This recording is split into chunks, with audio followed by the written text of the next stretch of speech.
Shalom, saudara yang dikasihi Tuhan, kita berjumpa lagi melalui pesan pastoral pada hari ini. Dan saya akan berbicara mengenai tiga tugas utama dari gereja. Tiga tugas utama dari orang-orang percaya, yaitu Anda dan saya. Ya, jadi hal-hal inilah yang harus dikerjakan oleh orang-orang percaya, orang-orang yang telah diselamatkan. Jadi Tuhan menyelamatkan kita untuk sebuah tujuan. Ya, tujuannya bukan hanya masuk surga, itu memang anugerah yang besar, tapi ada tanggung jawab, ada tugas-tugas, ada pekerjaan-pekerjaan yang memang harus kita kerjakan dengan sungguh-sungguh, dengan serius. Nah, ini lepas dari berapa usia Anda, ya, gender kita, pria atau wanita, tua muda, ya, apapun status sosial ekonomi kita, maka setiap orang percaya harus mengerjakan tugas dan pekerjaan ini. Yang pertama adalah kesaksian. Kesaksian artinya setiap orang yang telah percaya dan telah diselamatkan, kita harus menceritakan pengalaman tentang keselamatan itu, ya, anugerah keselamatan itu kepada orang lain yang belum percaya, ya. Nah, ini menjadi tugas dan menjadi tanggung jawab kita. Kita tidak boleh memonopoli anugerah yang Tuhan berikan pada kita, khususnya anugerah keselamatan. Dan namun kita dipanggil juga, di samping kita pertama-tama diselamatkan, agar kita melalui kita yang telah diselamatkan, kita juga boleh menceritakan, ya, memberitakan kesaksian kita kepada orang lain. Nah, menarik sekali dalam kitab Kisah Rasul pasal ke-8 ayat 1 sampai dengan ayat 4, gereja menghadapi penganiayaan yang begitu berat. Orang-orang Kristen ditangkap tanpa diproses hukum, dimasukkan, dijebloskan ke dalam penjara. Ya, ada beberapa yang dibunuh dan pengalaman-pengalaman tekanan-tekanan, ya, pengalaman penganiayaan yang memang begitu berat. Itu terjadi pada abad-abad pertama dari gereja Tuhan. Namun yang menarik dalam Kisah Rasul pasal 8, khusus ayat 4, saya coba bacakan ayat 4. Mereka yang tersebar itu menjelajah seluruh negeri itu sambil memberitakan Injil. Nah, orang Kristen tersebar karena penganiayaan, ya. Nah, memang ketika kita membaca ini sebetulnya kan sesuai dengan rencana Tuhan, kan. Dan Kisah Rasul pasal 1 ayat 8, Tuhan berfirman, kamu akan menerima kuasa bila Roh Kudus turun atas kamu, dan kamu akan menjadi saksiku di Yerusalem dan Yudea dan Samaria dan sampai ke ujung bumi. Nah, inilah, ya, rupa-rupanya orang-orang Kristen itu terlalu hangat, ya, terlalu nyaman untuk tinggal di Yerusalem. Oh, mereka begitu hangat, ya, berfellowship, bersekutu satu dengan lain, mereka menyembah Tuhan dan seterusnya. Namun rencananya adalah supaya Injil itu diseberangkan, dibawa sampai ke ujung bumi, Yudea, Samaria dan sampai ke ujung bumi. Nah, rupa-rupanya Tuhan mengizinkan penganiayaan itu terjadi, ya, untuk seolah-olah memaksa orang-orang percaya, memaksa gereja Tuhan untuk tersebar Yudea, Samaria dan sampai ke ujung bumi. Nah, kita bersyukur, ya, maka marilah kita akan mencoba melihat segala sesuatu khususnya dalam pengenaan ini dalam satu kacamata yang positif, ya.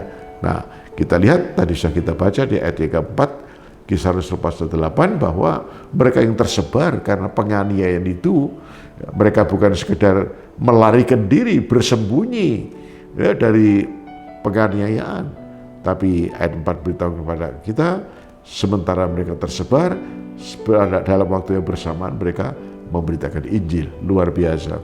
Dan inilah yang harus dikerjakan oleh kita orang-orang percaya. Kita bersyukur di negeri kita ini kan ada begitu banyak kelonggaran-kelonggaran. Toh sekalipun kita melihat juga ada tekanan-tekanan, kan, ya, tapi kita masih dibanding dengan gereja, situasi dari gereja yang mula-mula, kita jauh lebih ringan. Nah, sebab itu momentum ini, kesempatan inilah yang harus kita manfaatkan, yang harus kita pakai oleh gereja Tuhan. Ya, kita semua manfaatkan. Ya. saya melihat dan kita perlu merenungkan apa yang memikirkan apa yang Tuhan katakan, Tuhan sabdakan. Bekerjalah lagi siang, karena malam akan tiba, tidak seorang pun dapat bekerja. Saya melihat inilah waktu untuk Indonesia. Ya, kita sedang membuka bagaimana kita sedang melihat bagaimana Tuhan sedang membuka pintu-pintu, membuka kesempatan ini untuk Indonesia. Nah, sebab itu gereja harus begitu reaktif.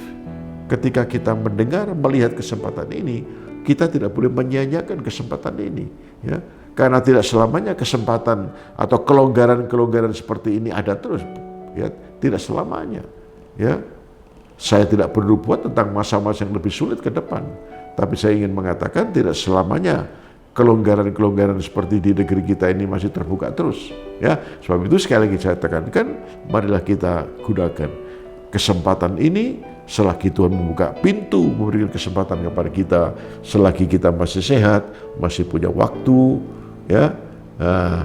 Selagi hayat ini masuk di kandung badan, ya mari kita lakukan tugas kita, pekerjaan kita untuk memberitakan Injil.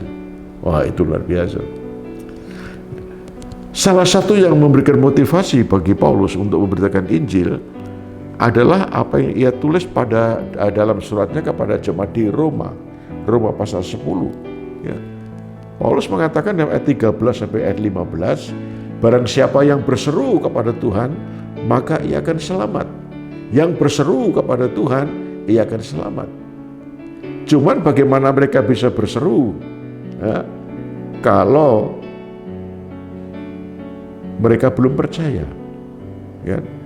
Bagaimana mereka bisa percaya kalau mereka belum pernah mendengar? Bagaimana dunia mendengar kalau tidak ada yang memberitakan? Ya, bagaimana memberitakan kalau tidak ada yang diutus? Nah, sebab itu Anda dan saya, kita adalah orang yang memberitakan.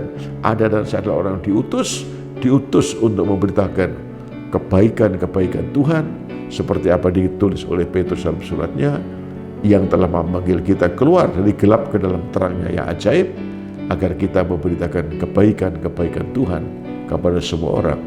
Ya, jadi itu tugas dan pekerjaan yang harus kita kerjakan.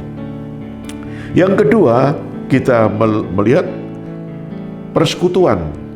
Nah, kita harus mempererat, ya, membangun persekutuan ke dalam, intern, ke dalam,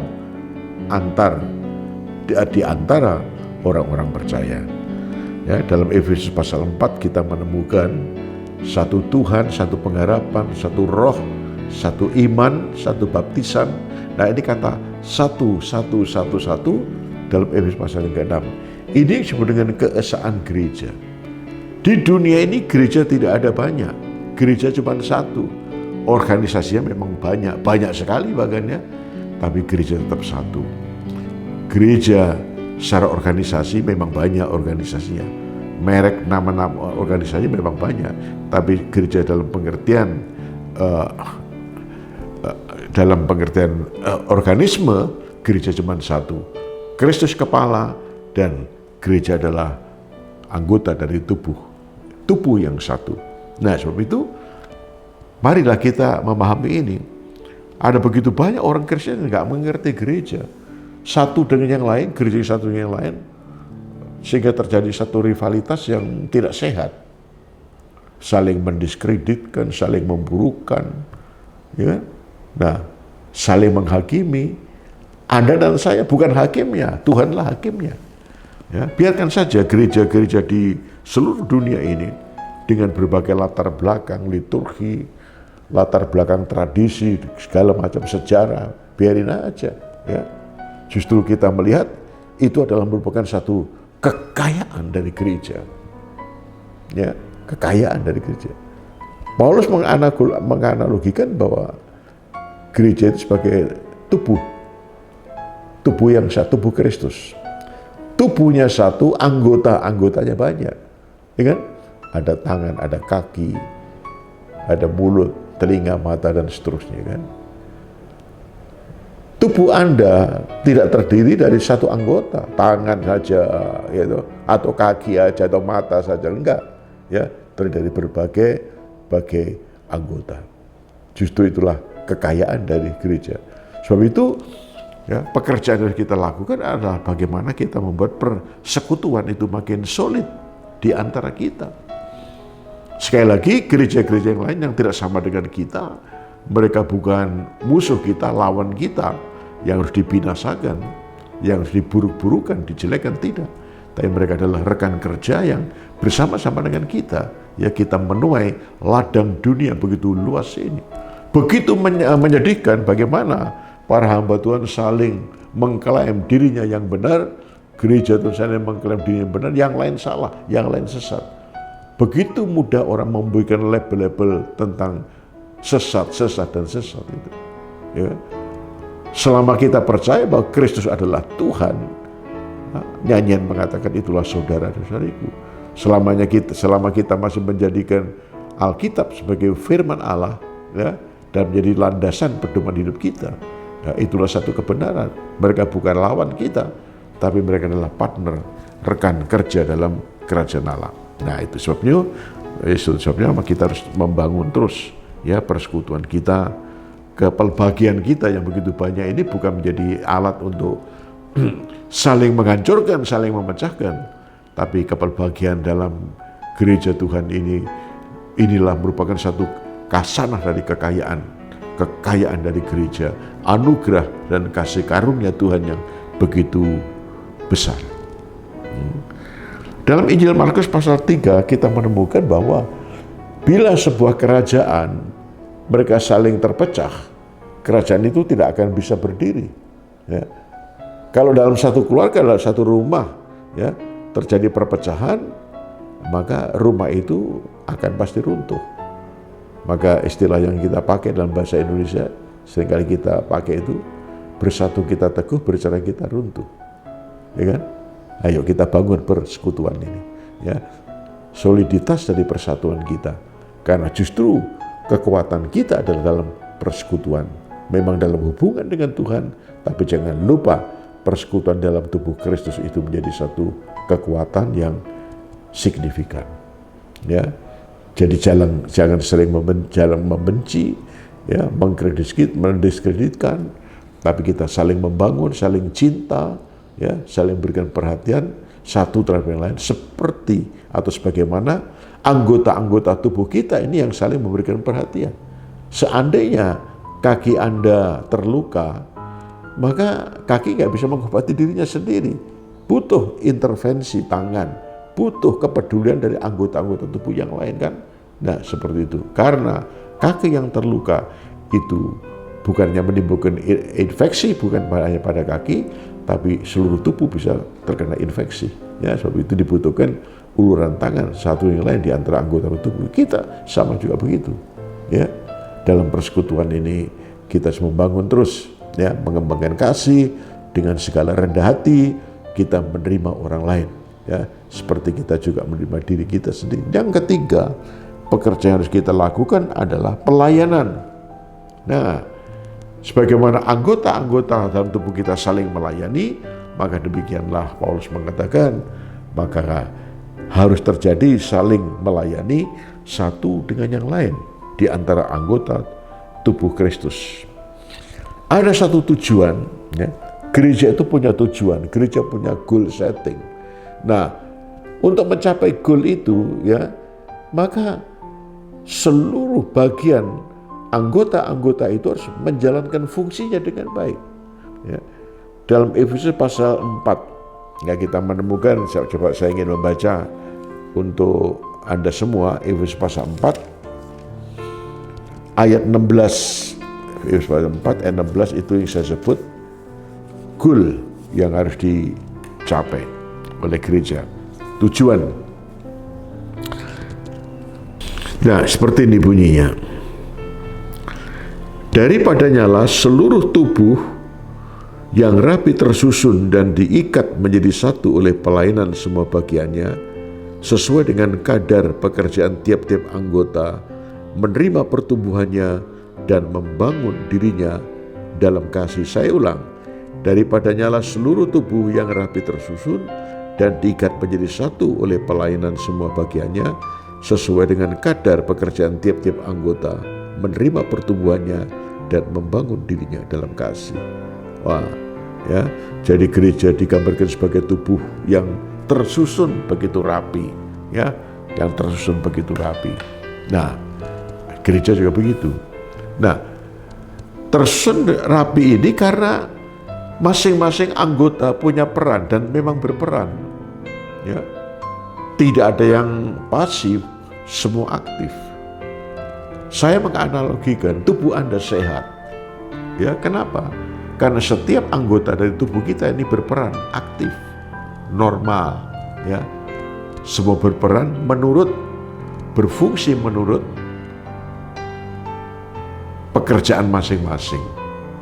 Tangan bekerja normal, kaki bekerja normal, mulut bekerja normal, berfungsi, telinga kita berfungsi, mata kita berfungsi, semua normal, sehat tubuh kita.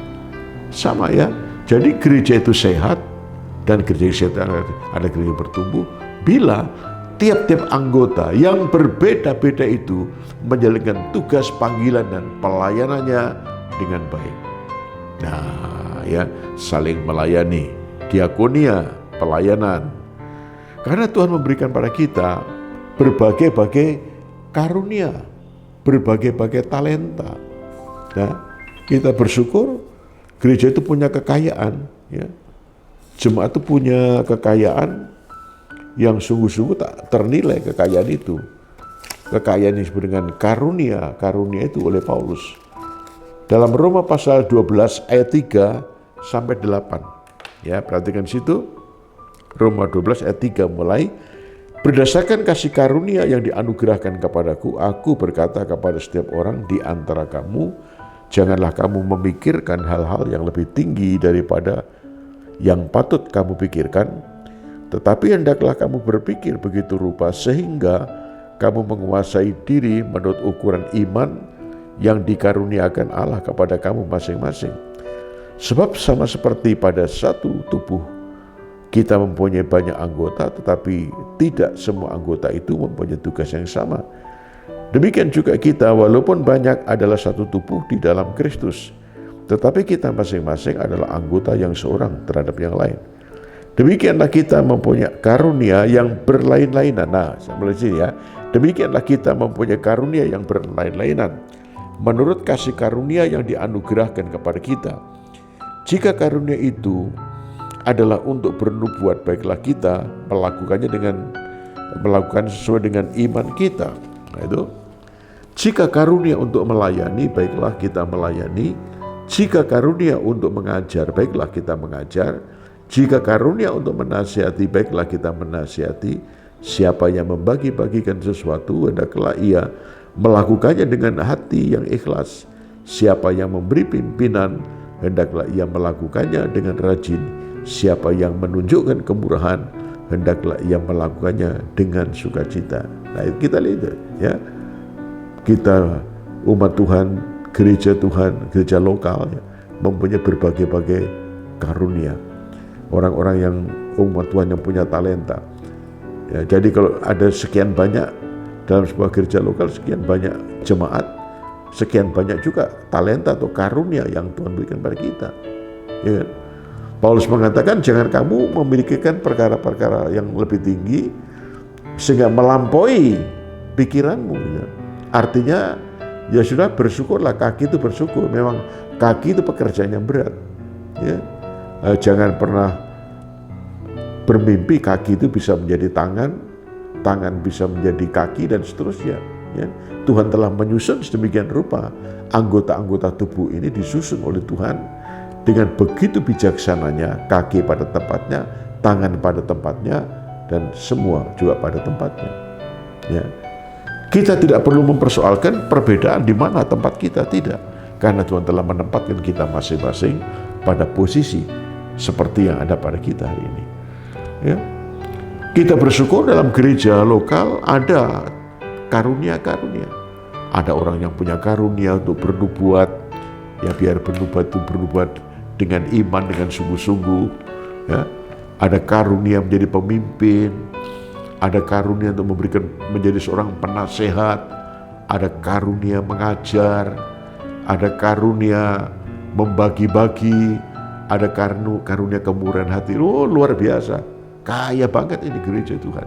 Ya, Anda bayangkan kalau seluruh potensi karunia yang Tuhan berikan pada gereja Tuhan di sebuah gereja, ya, gereja lokal, itu dipakai sebagaimana mestinya, gereja akan bertumbuh, mengalami kemajuan, sehat, dan gereja akan mengalami pertumbuhan yang baik. Ya, kita tidak selayaknya untuk berkelahi gara-gara karunia yang berbeda, gara-gara talenta yang berbeda. Tidak, kita saling mensyukuri atas karunia orang lain, atas karunia yang Tuhan berikan kepada kita. Ya, dan yang penting adalah bagaimana kita saling melayani, kita saling memberikan kontribusi melalui apa yang Tuhan berikan kepada kita. Ya, nah inilah 3 pekerjaan yang harus tidak boleh diabaikan oleh jemaat, oleh orang-orang percaya siapapun kita, pria wanita, tua atau muda.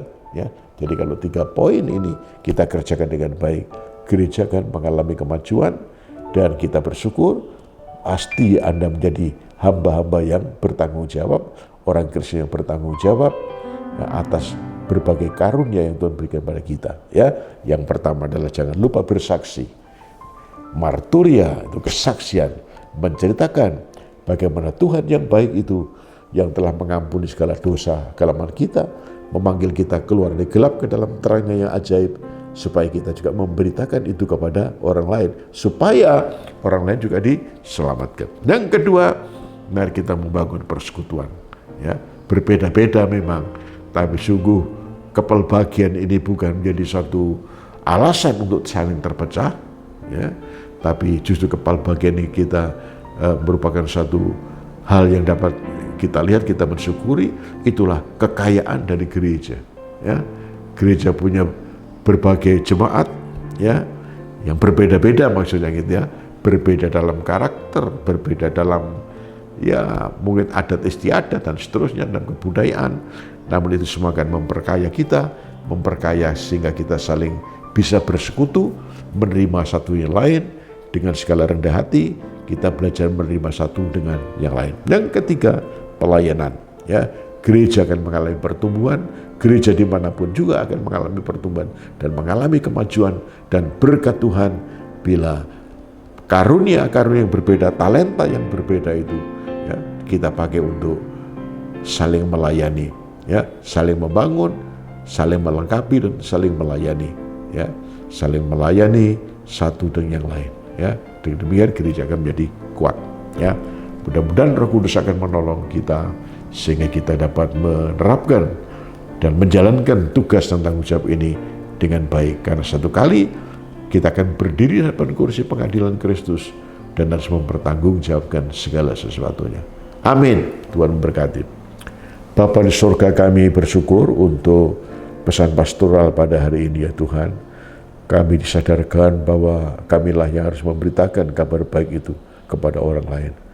Tuhan, tolonglah kami Tuhan. Kami tahu bahwa setiap orang yang berseru kepadamu pasti akan diselamatkan. Tapi bagaimana mereka berseru kalau mereka belum percaya? Bagaimana dunia percaya kalau dunia belum mendengar? Bagaimana dunia mendengar kalau tidak ada yang memberitakan? Sebab itu, tolonglah kami Tuhan, agar kami umat-Mu boleh memberitakan kebaikan-kebaikan Tuhan, pengampunan dan kasih karunia, oh Tuhan, kepada dunia ini, sebagaimana Engkau telah menyelamatkan kami dan dunia diselamatkan. Bapa di surga, tolonglah. Kami sungguh bersyukur untuk persekutuan ini. Ajarkan kami melihat bahwa orang lain itu lebih berharga dari diri kami sendiri. Kami belajar untuk menghormati orang lain, bahkan kelebihan orang lain kami juga belajar untuk menghormati. Tuhan, terima kasih. Tuhan, tolong Roh Kudus akan menyempurnakan sehingga persatuan atau koinonia ini berjalan baik.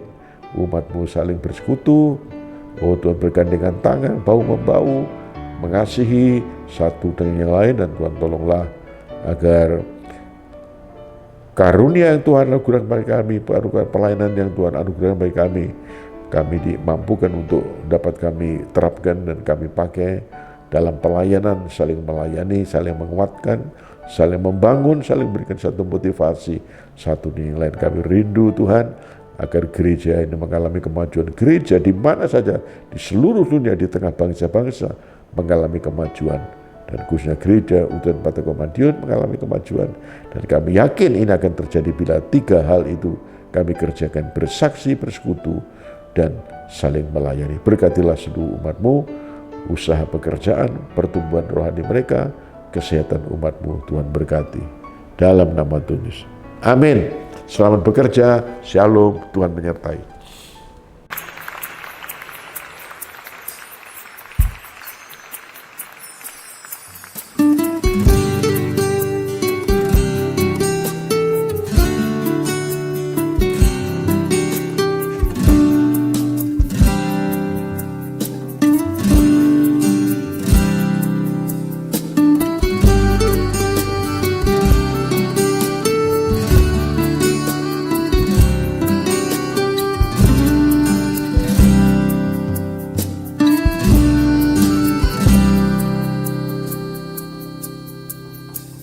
Berikan ku hati seperti hatimu yang penuh dengan belas kasihan.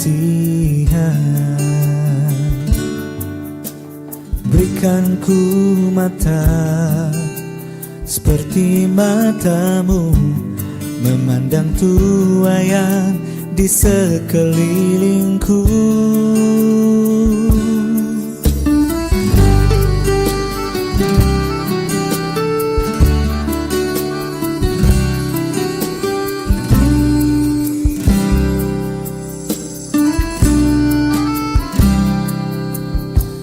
Berikan ku hati seperti hatimu yang penuh dengan belas kasihan. Berikan ku mata seperti matamu memandang tuayan di sekelilingku. Berikan ku tanganmu untuk melakukan tugasku.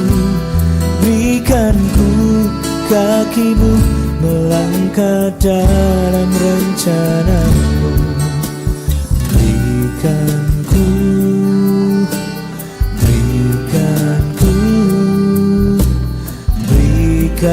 ku hatimu.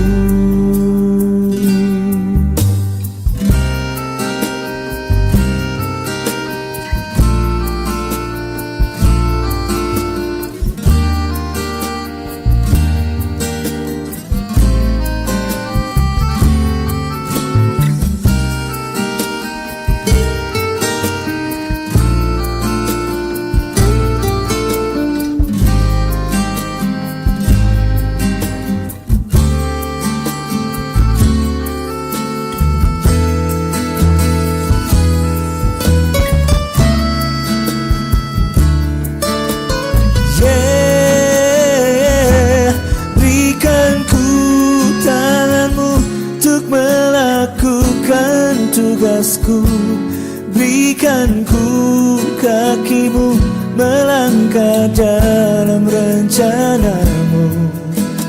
Berikan ku,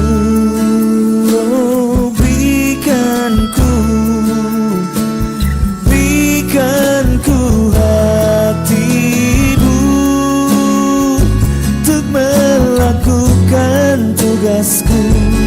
Berikan ku kakimu melangkah dalam rencana.